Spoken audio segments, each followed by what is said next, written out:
1 Timothy 3:16 is a common verse that King James Version onlyists like to use to attack modern English versions. The argument's not new, but this week, this graphic has been making its way around the internet.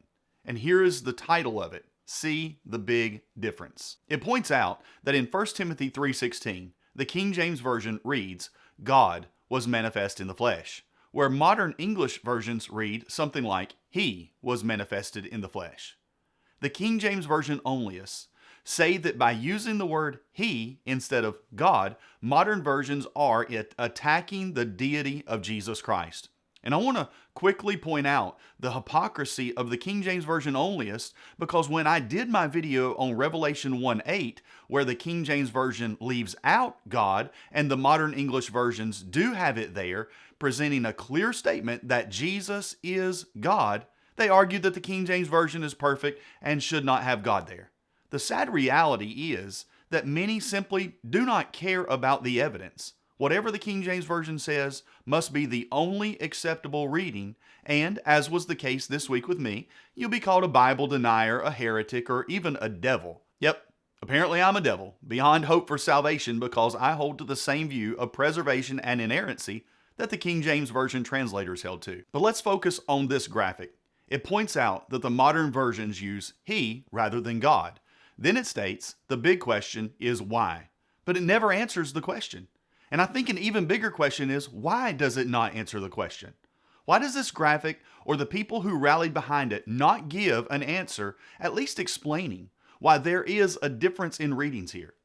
If you'll stick with me in this video, I want to show you the extreme irony, the big difference between God and He in 1 Timothy 3:16 is incredibly small. It'll take me a few minutes to show you this, but it's something that will go a long way to demonstrating that issues like this are not dividing issues. In order to understand the big difference, we have to understand the Greek words for God and He. Now, you don't have to read Greek or even like Greek food to understand this. I'll keep it very simple.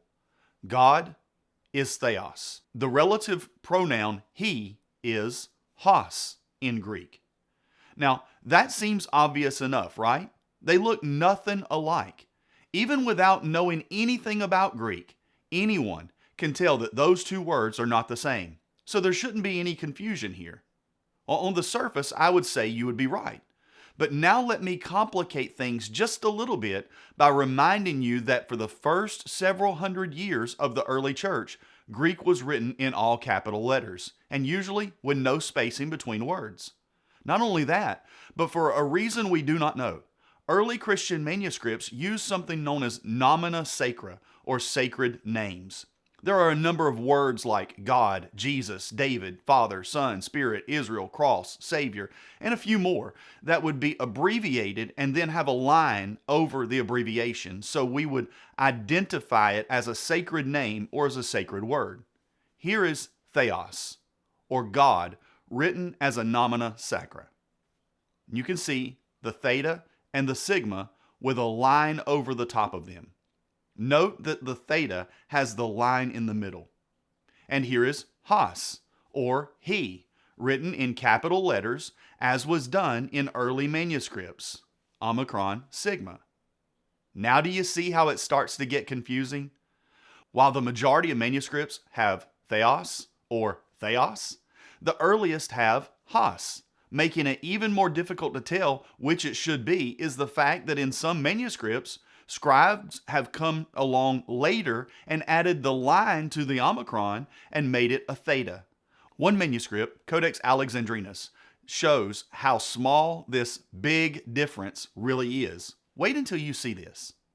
Here's a PDF of Codex Alexandrinus that I have, and here is the part in question. Here is mysterion, the word preceding either theos or hos, and the next is a portion that is extremely difficult to read. But we can make out the line over those two letters, and so we can deduce that that is a nomina sacra. We can make out the sigma, that part's easy. But is that an omicron or a theta? There's definitely a mark in the middle of it, so it must be a theta, right? Well, let's switch to a better view of Alexandrinus. CSNTM the Center for the Study of New Testament Manuscripts, has a version of Alexandrinus online that is a much higher quality than the PDF that I have. And here we can see not the big difference, but the very small difference between God and He in this verse. Even in this manuscript, you can see that it is difficult to make out whether this is an omicron or a theta. There's a mark in the middle. That's evident. But it doesn't look like the horizontal line that crosses through a theta. So what is it? Well, let me make it even more difficult for you. This manuscript is obviously written on both sides of the page. When we look at the back side of this, where 1 Timothy 3:16 is, on the back of the page, we see part of 1 Timothy 6:3. And that's written on the exact line on the back of that page. And right where this omicron or theta is on the previous page, we have an epsilon or an E. The scribe pushed his quill into the page and made the line for the epsilon, and it clearly bled through to the other side of the page, just like we can see other parts bleeding through on pages. So which is it? Let's look very quickly at Sinaiticus. That manuscript is much cleaner.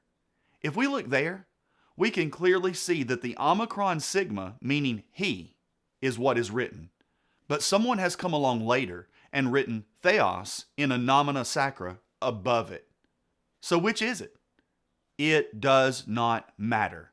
If you read 1 Timothy 3:16 with God was manifest in the flesh or he was manifested in the flesh, you end up with the same meaning. There is only one person that the entire verse could ever possibly apply to. The Bible teaches us that the Word became flesh and dwelt among us. This verse is talking about the incarnation of God the Son. Christ alone was vindicated by the Spirit, seen of angels or messengers, preached to the Gentiles, believed on in the world, and Christ was received up into glory. So now that we have looked at the evidence and considered the context of the verse, we now know the answer of the big question of why it is different between the King James Version and modern versions.